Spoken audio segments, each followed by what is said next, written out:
Hey guys, how's it going? Hope you're doing well. My name is Crown, and today I'm going to read you some very interesting stories that I hope that you're gonna love. And now, without further ado, let's go!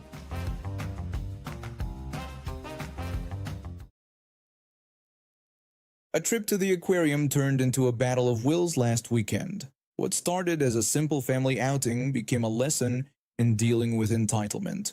My family had been planning this visit for weeks. My husband had taken a rare Friday off work, we'd pulled the older kids from school early, and packed enough snacks to survive a small apocalypse. Our 1.5-year-old toddler had been practicing his fish face all morning. The aquarium had just opened a new open ocean exhibit where you could watch divers feed sharks, rays, and hundreds of colorful fish in a massive tank. If you've tried taking 3 children anywhere, you know preparation is essential. We researched the feeding schedule and discovered the 2 p.m. show was supposedly the best. Fewer crowds than the weekend shows, and all the animals were particularly active. We arrived 30 minutes early to secure good seats. The viewing area was set up like a small amphitheater with long wooden benches facing the enormous glass wall of the tank. Most of the early arrivals clustered at the bottom near the glass, but I knew from experience that the middle rows offered the best panoramic view. We found a perfect spot in the center row with nothing obstructing our sight line. My husband sat with the kids while I took our 2 older ones to the bathroom. The 4-year-old had been holding it since we passed the dolphin exhibit, and my 7-year-old suddenly remembered she needed to go too. I rushed them through the crowded hallways, navigating past school groups and tourist clusters. When I returned about 10 minutes later, my husband had a strange expression on his face. A kid around 10 or 12 years old had wedged himself right next to him, leaving barely any space. The boy wore expensive sneakers and was playing a handheld game with the volume turned up loud. No parents anywhere, just this kid acting like he owned our bench. When my husband stood up to pass me our toddler, the kid immediately sprawled out, taking up even more space. He slid down the bench, leaving one small spot where 2 of us had been sitting before. I squeezed into the remaining space while my husband stood behind us. Our older kid sat cross-legged on the floor. The toddler, who'd been relatively calm until then, seemed to sense the tension and went into overdrive. He started climbing on the railing in front of us like it was the jungle gym at the park. His little hands gripped the metal bars as he pulled himself up, giggling maniacally. I tried distracting him with snacks and whispered reminders to sit down, but he was determined to explore. After several failed attempts to contain his energy, I surrendered. I gave him my seat so he could at least sit while hanging on the rail, and I moved to the floor with my other kids. My knees protested against the hard concrete floor, but it seemed better than fighting a losing battle. The second I vacated my spot, that kid slid further down the bench, now taking up nearly half of it by himself. He stretched his legs out, completely unconcerned about the family he'd displaced. 2 other families had arrived and were standing at the back with nowhere to sit. I exchanged looks with my husband, who shrugged helplessly. We'd both been raised not to make scenes in public, but this was testing my patience. I decided to let this kid deal with sitting next to my hyperactive toddler. The lights dimmed slightly, signaling the start of the show. A marine biologist appeared on the other side of the glass in full diving gear, trailing a mesh bag filled with fish. 3 other divers joined her, each carrying feeding tools. The crowd hushed as a giant sea turtle glided into view. Meanwhile, my toddler was bouncing between sitting and standing, pointing excitedly at everything that moved. "Fishy! Big fishy!" he shouted, pressing his face against the railing. The kid next to him visibly cringed, shifting away but refusing to give up his stolen territory. The shark feeding began, and my son grew even more animated. He stomped his feet in excitement, accidentally kicking the kid's backpack. The boy shot him an annoyed glare but said nothing. My older children watched from the floor, occasionally standing to see over people's heads when something particularly interesting happened. Nobody sat behind us because my toddler's constant movement made that area undesirable. His enthusiasm was adorable to us but clearly irritating to our bench neighbor. The kid kept trying to focus on his game while simultaneously watching the divers, growing increasingly frustrated with each of my son's outbursts. 20 minutes into the show, a massive tiger shark swam directly in front of our section. My toddler gasped and jumped off the seat to get closer to the glass.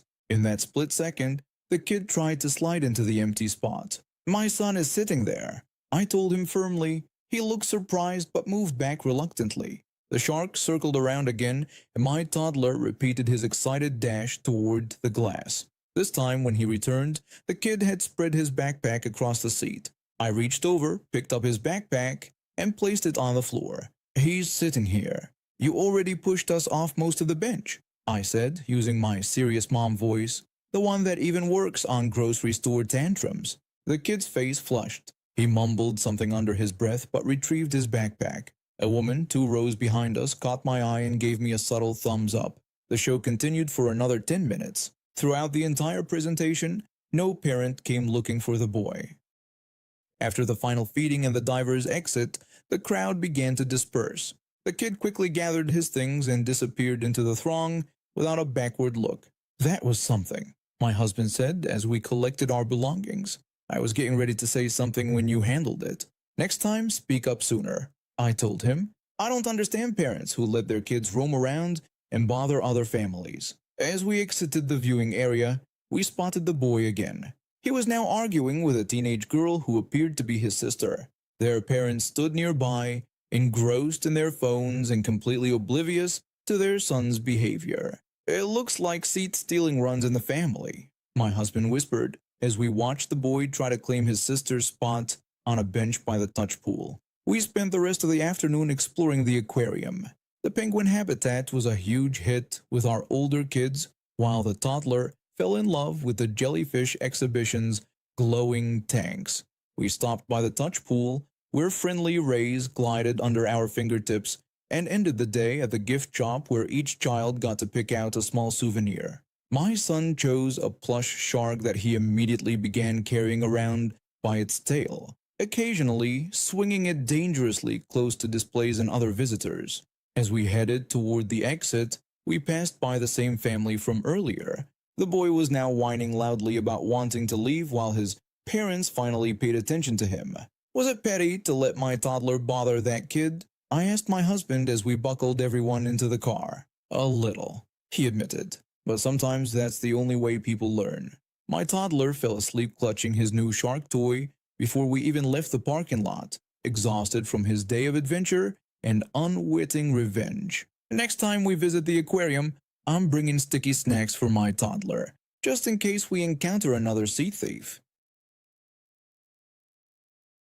That black hoodie was my prized possession. My cousin gave it to me before moving overseas. It had been with me through college, all-nighters, and that winter breakup. The fabric was worn right and it fit perfectly. It smelled like home, even after washing.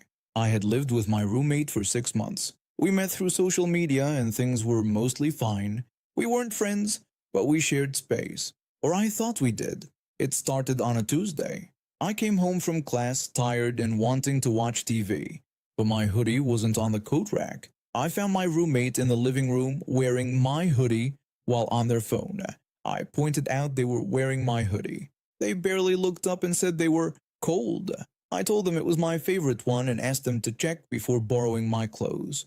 My roommate said we lived together and asked why it was such a big deal. I reminded them it was my hoodie and meant a lot to me. I asked for it back when they finished. My roommate said I could have it back tomorrow, not looking up from their phone. No, sorry, nothing.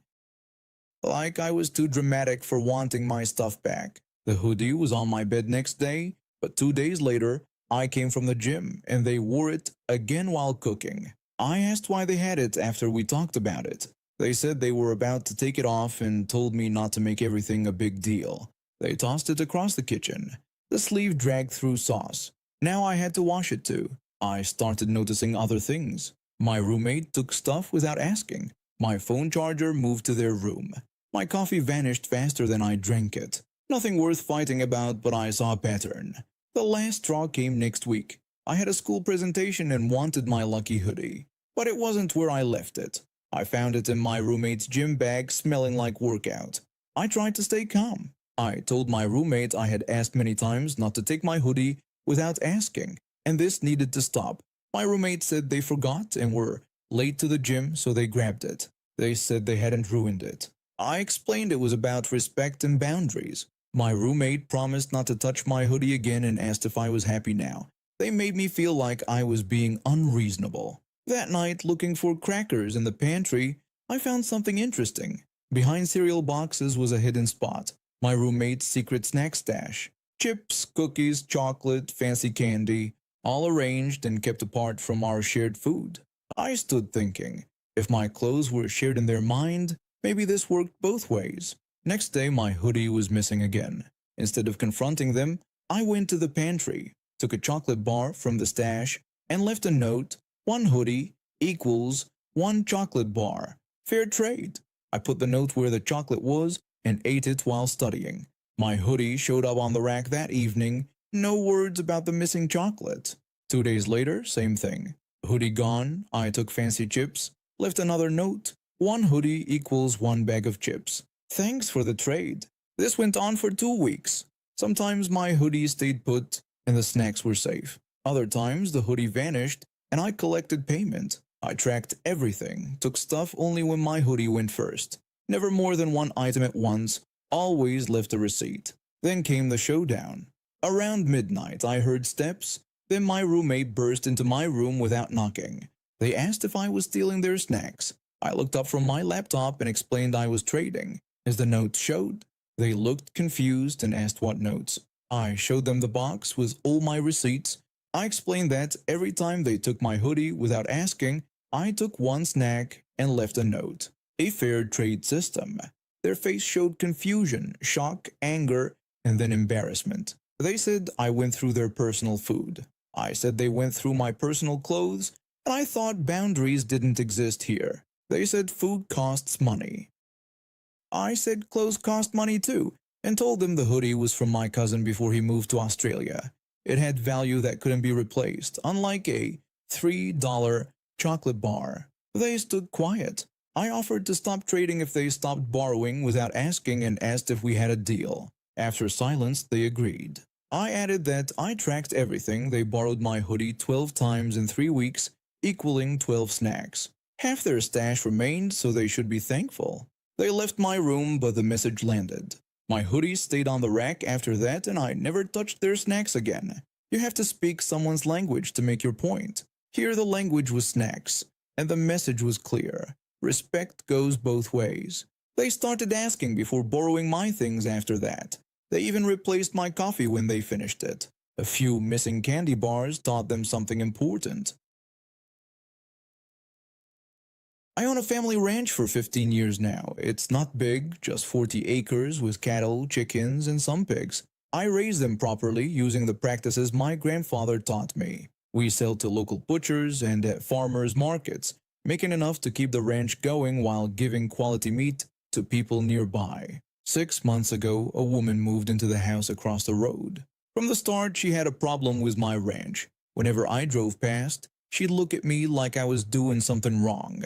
I tried to be friendly and wave, but she'd just frown back. One day, she walked up my driveway while I was fixing a fence. I decided to be nice and say hello. When I greeted her as a neighbor, she was hostile. She told me she knew who I was, calling me someone who hurts animals and sells their bodies. I tried to stay calm. I tried to tell her there was a mix-up and that I ran a good ranch where animals were treated well. She stopped me, saying there was no such thing as a good ranch. She said the animals should be free instead of killed for food.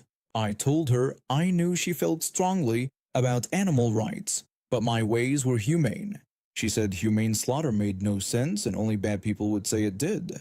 Then she left before I could answer. I let it go thinking she could have her opinion even if she didn't understand my ranch. Over the next few months, things got worse. She would stand near her property with a camera, taking pictures of my farm.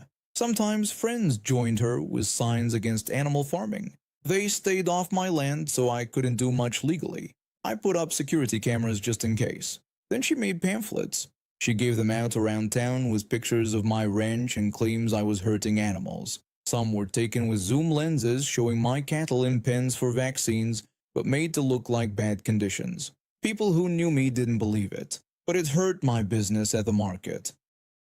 I talked to a lawyer who sent her a letter to stop the false claims. She answered by doing more protests along the road. One night, I woke up at 2 a.m. to my cattle making upset noises. I put on clothes and boots, grabbed a flashlight, and ran outside. What I saw was awful. The east field was on fire. Flames spread fast through the dry grass, moving toward the barn and cattle pen.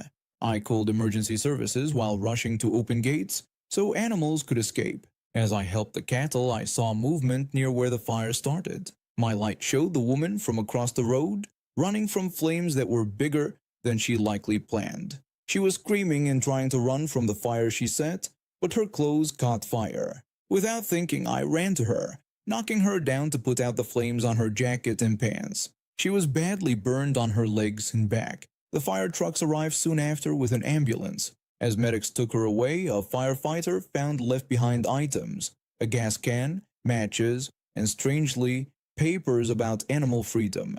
She had planned to set a small fire to scare my animals into running away, thinking she was saving them from being killed later. She didn't think about wind direction or how dry the field was. The fire grew out of her control, almost killing her. I was the one who saved her life. The damage was big. I lost most of my east field, part of my barn, and 2 cows died from breathing smoke despite my efforts.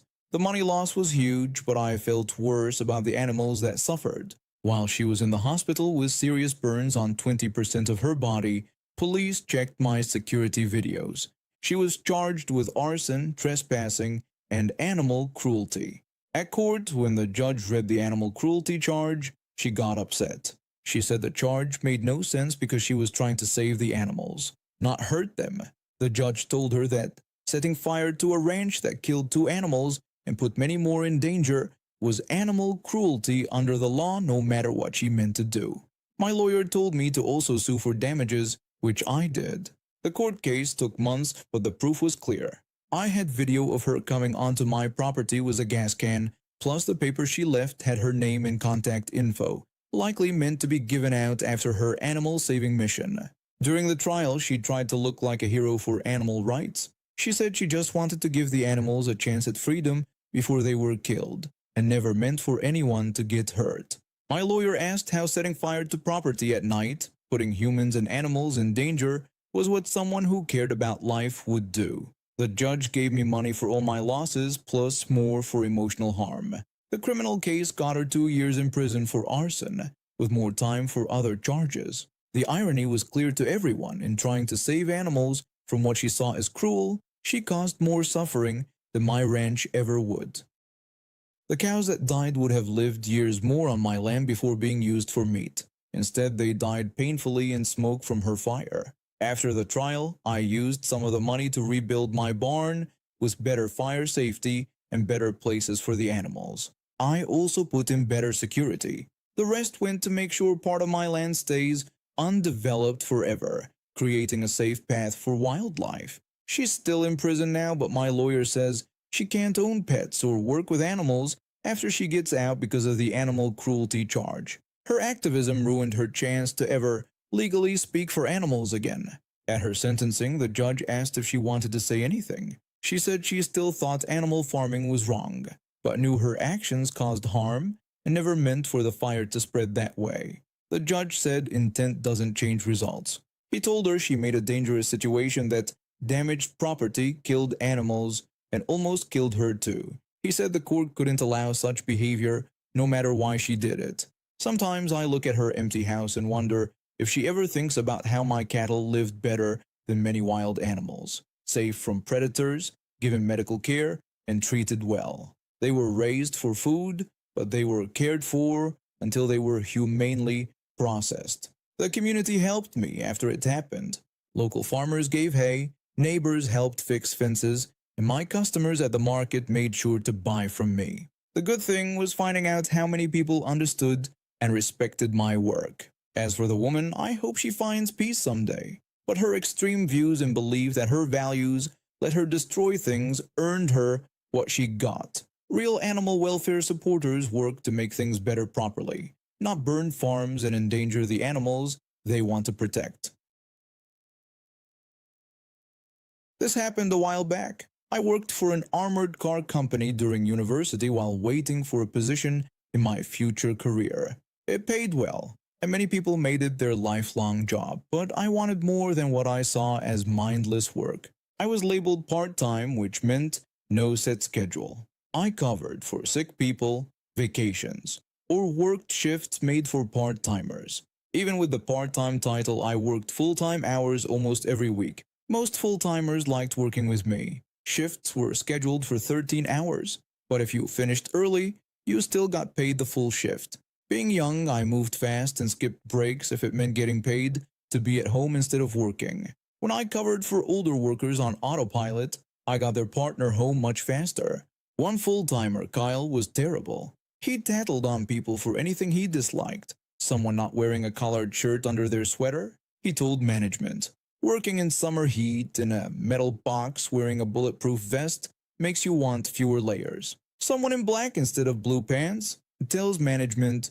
Someone wearing a company hat with a logo but not official uniform? Tells management. Nobody liked Kyle. One week, Kyle's regular partner took vacation and my boss put me in his place. The run was simple, commercial day shift, mostly retail stores with less than a few $100s each. Because of the small amounts, everyone was fine with one person running in for the money while the second person stayed with the truck. I was the driver. When Kyle went in stores, I checked my phone, watched the area, made sure there were no threats, and checked I wasn't blocking anyone. At one stop, Kyle came back while I finished an email. He didn't like that. I took extra seconds to start driving. Without me knowing, he took a picture of me on my phone behind the wheel. I found out next day when management talked to me about texting and driving. When asked, I said I had no idea what they meant. The manager said he had proof, and if I did it again, I'd be written up. I talked to another worker who was our union rep to figure out what happened.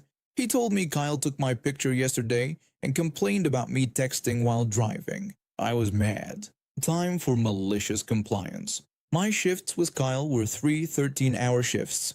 Tuesday, Wednesday, Thursday. Today was Thursday, our last shift. This shift wasn't retail pickups. It was taking all money from the previous week to our provincial depot about 400 kilometers away. The entire run had only 30 minutes of actual work and about 9 hours of driving. If you finished quickly when traffic was good, you got paid for not working. It was also the last shift of the week, meaning a long summer weekend as soon as we finished. I made sure this shift lasted as long as possible. If Kyle wanted me following rules, I would follow every single one. I drove exactly at the speed limit the entire way. I even took our 1-hour lunch break, which nobody ever took because of how we got paid. We were so behind that we hit the major city during rush hour, something our early start should have avoided. Around hour 10, Kyle got antsy. He asked if I could drive faster since we'd hit rush hour. I said company policy was to follow traffic laws, and I was doing what I was supposed to. When he complained about being stuck in traffic for hours, I said better safe than sorry, and I wouldn't want anyone taking pictures of me breaking rules. When traffic got worse, Kyle called his wife. He had to tell her we were still driving and wouldn't finish soon. He explained they couldn't get to the cottage that night and would need to leave tomorrow. He kept saying sorry while telling her he couldn't fix it. What should have taken 9 hours took 14. Kyle sat there watching me drive in silence for an extra 5 hours. He called his wife multiple times to say he wouldn't be home early enough for their cottage trip and they needed to leave next day instead. Other workers told me later how angry Kyle was about his ruined weekend plans. Where I live, going 15 to 20 kilometers over the speed limit is normal. Going the exact speed limit gets people riding your bumper. Our trucks had a maximum speed of 105 kilometers per hour, and most roads were either 80 or 100 kilometers per hour. Next week, Kyle was back with his regular partner, and I never heard about my phone use again. So here's the deal. I've been working at Starbucks for almost a year now, and things were going pretty well until last month. That's when corporate decided to roll out this ridiculous new dress code policy that's been making everyone miserable. Let me give you some background. I started working at Starbucks right after dropping out of my marine biology program. I was going through a rough patch financially, student loans piling up, rent increasing, and I just couldn't keep up with both school and the bills. So I put my education on hold and took this job, figuring I'd save up and go back to finish my degree eventually. The Starbucks gig wasn't so bad at first. The tips were decent, my coworkers were cool, and the flexible hours let me pick up side gigs when I needed extra cash. But then, this new regional manager came in and started implementing all these professional standards that were completely unnecessary. The new dress code was the final straw. Before, we just had to wear black or khaki pants with our green aprons and a simple shirt. Now suddenly we needed specific colored shirts in only certain shades of blue or white, particular styles of pants with no fading or distressing allowed, and a list of approved shoes that nobody owned. We even had specific rules about socks. Socks? Who even sees our socks behind the counter? We all had to buy this stuff ourselves, on barista wages, in this economy. After a week of everyone complaining and nobody doing anything about it, I decided to take matters into my own hands. I still had my wetsuit from my marine biology days. Perfectly black, technically met the full coverage requirement and would make a perfect protest statement. My plan was simple: show up in the wetsuit, get sent home for violating dress code, even though technically I wasn't, and use that as leverage to argue how ridiculous the whole policy was. I even practiced my speech about how the dress code was financially burdensome and unnecessary for making coffee. So this morning I squeezed into my wetsuit, which was way more difficult than I remembered, and drove to work. The neoprene was already making me sweat before I even got out of the car,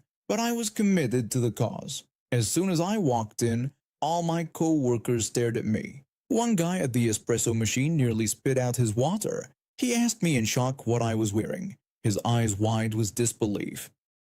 I responded confidently that my outfit was black and followed the dress code perfectly. I tried to sound proud, but inside I was nervous. I was anxious but ready as I saw the manager coming out of the back office. This was it, the confrontation I prepared for. She looked me up and down, and I braced myself for the argument. To my complete surprise, the manager complimented my outfit, calling it a creative interpretation of the dress code. She casually added that, as long as I could work in it, she didn't mind. Then she just walked away with a smile on her face. My jaw dropped. This was not how it was supposed to go. My co-workers were all snickering now, and I just stood there in my increasingly sweaty wetsuit, completely defeated. One of my co-workers pointed out that the manager had totally called my bluff. When I complained that it wasn't fair and that I was trying to make a statement, he just laughed and said my statement was at least entertaining him, which wasn't helpful at all. I had brought a change of normal work clothes in my backpack, assuming I'd be making my grand exit after being told to change or go home. But now I couldn't change without admitting defeat. My pride wouldn't let me. The morning rush started, and let me tell you, making coffee in a full-body neoprene suit is brutal. I was sweating so much that I had to keep wiping my forehead every 30 seconds. The wetsuit restricted my movements, making every reach for a cup or pump of syrup a whole ordeal. The manager checked on me sarcastically, asking how the wetsuit was working out and if I needed help reaching the caramel drizzle. She was clearly enjoying this, which made it even worse. I stubbornly insisted I was fine and never better, though we both knew I was suffering. She then assigned me to register duty for the next hour, which meant everyone could see me in all my wetsuit glory. Every customer had questions. One customer asked if I was going swimming after work. Another wondered if this was some kind of new Starbucks uniform. The third customer ordered their venti latte while gesturing at my outfit with confusion, clearly wanting an explanation. I kept having to explain that it was just something I'm trying out while dying of heat exhaustion. But the worst moment came around 10 o'clock a.m. The bell on the door jingled, and in walked my crush from the afternoon shift. They weren't supposed to be working today. They were just coming in for coffee before their class. Their eyes widened when they saw me. My crush expressed shock at my appearance, and I awkwardly tried to explain it was a long story. They joked that I looked like I was about to go deep-sea diving for coffee beans. When I explained I was making a statement about the dress code by wearing a wetsuit, They seemed amused but confused by my logic. I admitted sheepishly that it had seemed like a good idea at the time.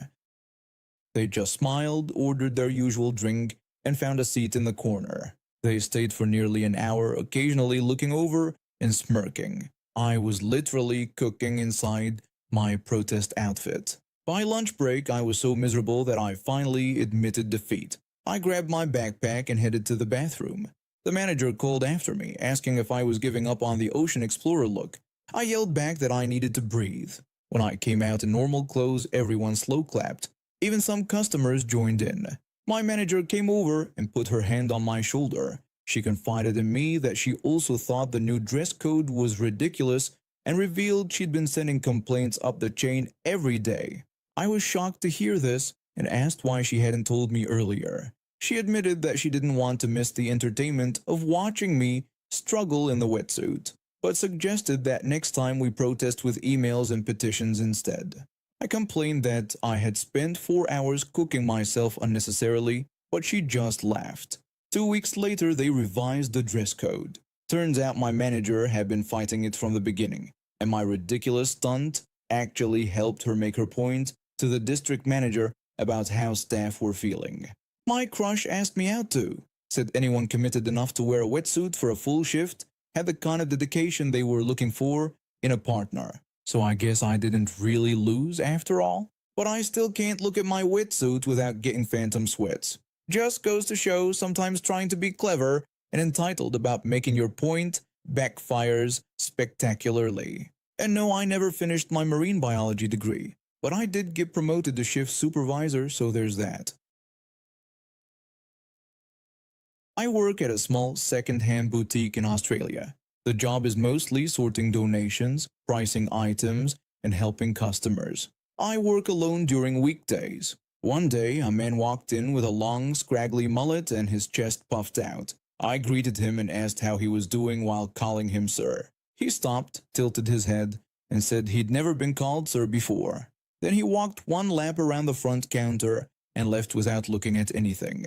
About 2 weeks later, he came back. I welcomed him again. He said he was fine, then did the same weird lap around the counter before leaving.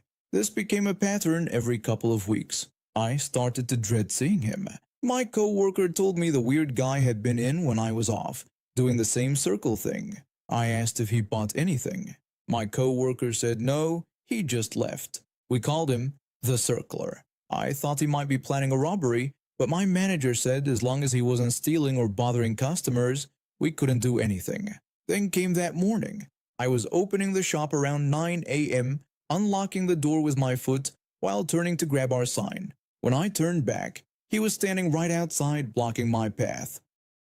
I said good morning. He told me he had bad news, that he was moving away soon and wouldn't be able to visit me anymore. I responded with fake disappointment. He stepped to the door, patted my shoulder, and said he should get my number so I could come for coffee before he moved. My heart pounded. I was alone with him and he wanted my number. I told him I was in a relationship and didn't mix work and social life. He walked to the men's department, pretending to shop. I put the sign out and rushed toward the back room. As I walked away, he called out suggesting Belangalo State Forest as a meeting place. For context, Belangalo State Forest is where Ivan Milat, one of Australia's worst serial killers, took backpackers to torture and kill them. I stopped. Something in me chose to fight rather than run. I turned around and said camping sounds fun, and I hadn't done it in a long time. I started to walk away again, then stopped. I turned back and told him a funny fact about Belangalo State Forest was that I was glad the police never figured out Ivan Milat was my fall guy. His face went pale. I held his gaze, then walked to the back room. The door chimed as he ran out. I locked myself in the office and called my manager. We reported it to the police, who took it seriously because of the Belangalo reference. Later, I found out the man had harassed other female retail workers in the area. My statement was added to an ongoing case against him. The shop installed security cameras after that, and I never worked alone again. I never saw the Circler again. Finding my voice felt like the only way to protect myself.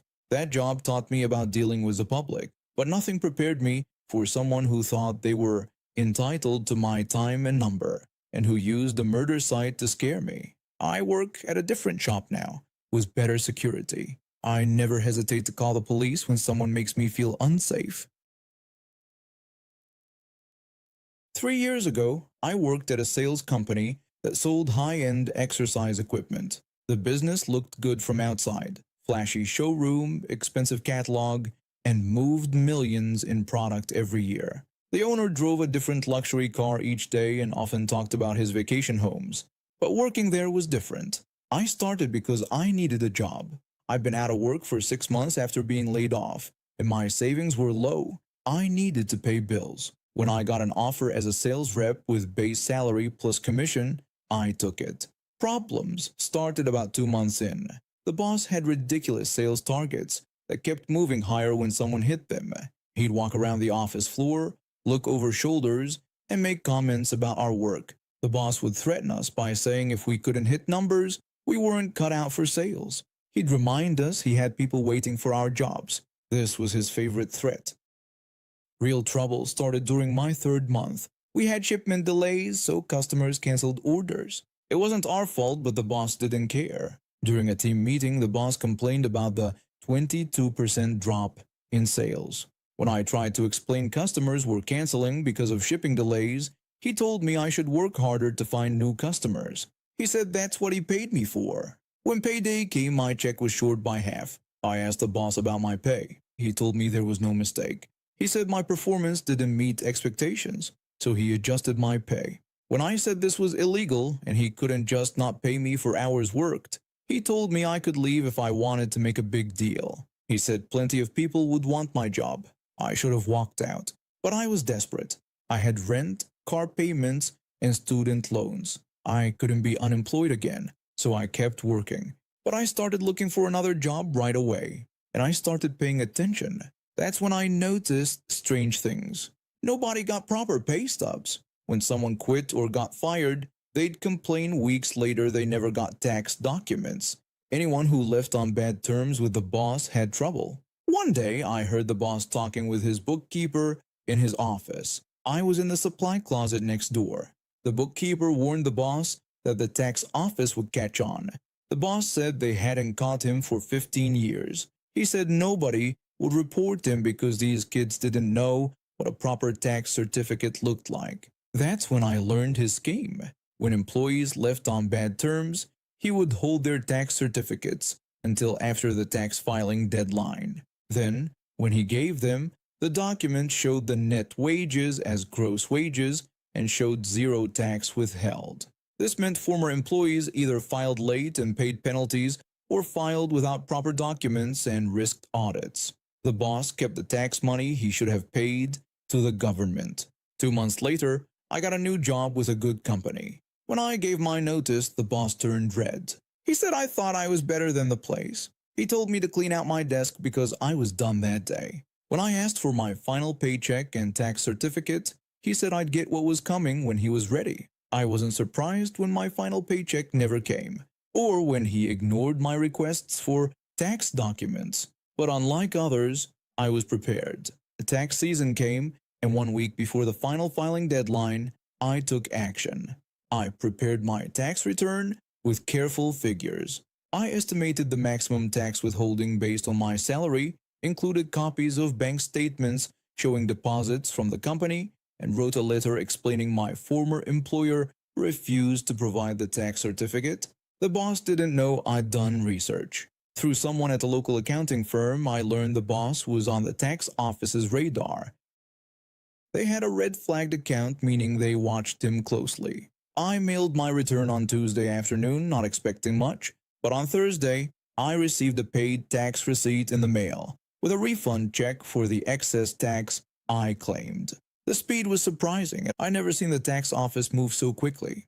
That same day, a former co-worker called. She told me tax inspectors and auditors showed up that morning. They took boxes of records, computers, everything. The boss was upset. When I said it was interesting timing, she added that the boss was blaming everyone and yelling about who reported him.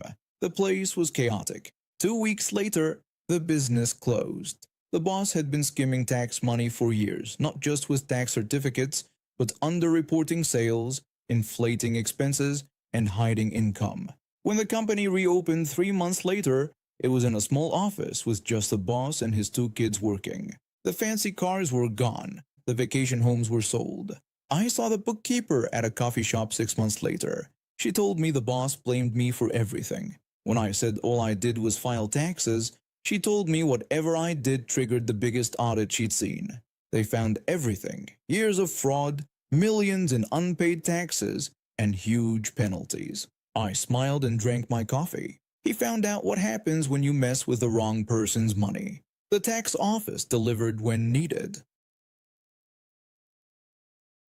4 months ago, my stepdad passed away after battling cancer for 3 years. He was a good man, kind, supportive, and genuinely cared about my mom and our family. His death hit us all hard, especially my mom, who kept saying she couldn't imagine ever being with anyone else. At the funeral service, she was inconsolable. Through her tears, she told me that she would never date again, and that my stepdad was the love of her life. I believed her. Part of me was secretly hoping that after the grieving period, we might spend more time together. Mom and I used to be close before she met my stepdad, and I thought maybe we could reconnect.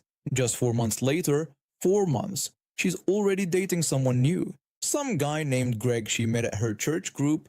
I haven't even met him yet, but apparently they're serious enough that they're now trying to play matchmaker with his son and me. I first found out about this scheme from my older sister. She called me one evening after talking to Mom. She explained that Mom and her new boyfriend wanted to set me up on a blind date with his son. I immediately refused, telling her I didn't even know this guy's name. My sister assured me that she had already told Mom I wouldn't be interested. She explained that Mom seemed disappointed but appeared to drop the subject. I thanked my sister for having my back and expressed my disbelief that Mom was trying to set me up with a complete stranger. My sister clarified that he wasn't completely unknown to Mom, as she had met him a few times and thought we would hit it off. I was grateful my sister shut it down. This evening my phone buzzed with a text message from my mom. She greeted me and said she was thinking about me that day. She mentioned that Greg's son was coming to dinner next Saturday and that he had seen my picture and thought I was very pretty. She asked if I would like to join them, insisting that she thought we would really get along. I stared at my phone. They showed him my picture. They've been discussing me behind my back without even asking first. The nerve of these people. I texted back saying I would pass on this one and wasn't interested in a blind date. Mom kept pushing, saying he was a nice boy with a good job and his own apartment, and that he was very handsome too. When I repeated that I wasn't interested, she pleaded for just one dinner, adding that I needed to get out there and meet someone because I wasn't getting any younger. That comment made my blood boil. I just finished my master's degree last year and landed a good job at a marketing firm. I was focused on building my career, not finding a husband to check off some box on my mom's life plan for me. In a moment of frustration, I texted her saying I was gay. There was a long pause before she replied, asking since when and claiming it wasn't funny. I insisted I wasn't joking and that was why I wasn't interested in meeting Greg's son. She dismissed my claim as just a phase, suggesting I was confused because I was grieving my stepdad. She said we could talk about it when I was thinking clearly again. She was completely dismissing what I'd said because it didn't fit her narrative. For context, my mom has always been somewhat traditional. She once told me she thought homosexuality was a mental illness that people could recover from with prayer and therapy. It's one of many topics we've agreed to disagree on over the years. I responded that there was nothing to discuss, that I knew who I was, and asked her to please respect that. She texted back that she was going to call Pastor Jim about this and that they would help me through this confusion. I didn't respond after that. I turned off my phone and poured myself a glass of wine. I'm not actually gay. I'm straight and have dated men in the past. But I was so fed up with her pushing this blind date on me that I said the one thing I knew would make her back off. The next morning I had 3 missed calls from my mom and a text from my sister. She asked what I had said to Mom, explaining that Mom had called her crying about me making lifestyle choices and asking if my sister knew about it. I confessed that I told Mom I was gay to get her to stop trying to set me up with Greg's son. My sister thought it was hilarious, but warned me that Mom was going to freak out. I told her to let Mom freak out, hoping it would keep her from trying to control my dating life for a while. Later that day, my phone rang. It was Mom. She told me she had been talking to Greg about my situation. She said his son was very understanding and still wanted to meet me, believing he could help me see that I was just confused. I was shocked and asked if she was serious, expressing my disbelief that she had told this stranger about our private conversation. She insisted he wasn't a stranger but would be part of our family. She added that his son had experience with this sort of thing, as his college roommate had also thought he was gay but was now married with 2 children. I told her to stop emphasizing that I would not meet Greg's son regardless of how understanding he might be. I stressed that this was my life, not hers to manage. She complained that she was just trying to help me and asked why I was being so difficult. I explained that I wasn't being difficult but an adult who makes her own decisions. I pointed out how weird and inappropriate it was that she was trying to set me up with his son when I hadn't even met Greg yet. She snapped back saying I could be alone if that's what I wanted, but not to come crying to her when I was 40 and single. She hung up before I could respond. The next day I received a surprise visit from my sister who brought coffee and donuts. She told me that Mom had called her again and was planning an intervention with Pastor Jim on Sunday. She confirmed it was true and added that Mom was inviting Greg and his son too, thinking that if I met him in a supportive environment, I'd change my mind about everything. That was the last straw. I called my mom immediately. I told her I had heard about her planning an intervention for me on Sunday. She tried to downplay it, saying it wasn't an intervention but a family discussion with people who care about me. I pointed out that this included 2 men I'd never met and said I would not be attending any family discussion. I reminded her that I was an adult woman who didn't need her permission or approval for how I lived my life. I warned that if she couldn't respect my boundaries, we might need some time apart. When she claimed I didn't mean that, I assured her I absolutely did. Then I dropped the bombshell. I admitted that I had lied about being gay and only said it because I knew it would make her stop trying to set me up with Greg's son. I pointed out that her reaction proved exactly why I don't tell her things about my personal life. There was silence on the other end of the line. When she finally spoke, she asked incredulously if I had lied. I confirmed that I had done so to get her to back off, but instead, she had doubled down and tried to fix me. I asked if she even hurt herself. After a long pause, my mom finally acknowledged that she hadn't realized she was being so pushy. She claimed she just wanted me to be happy. I explained that being in a relationship isn't the only way to be happy, describing how I was building my career, had good friends, and was content with my life right now. I emphasized that when and if I decided to date someone, it would be my choice, not hers or Greg's or anyone else's. We talked for another hour after that. Really talked. For the first time since before my stepdad died. She apologized, and I think she finally understood where I was coming from. The intervention was canceled, and she promised to give me space to live my own life. As for Greg and his son, I still haven't met either of them, and that's perfectly fine with me. And now we have reached the end of today's stories. Thank you for watching, and see you next time.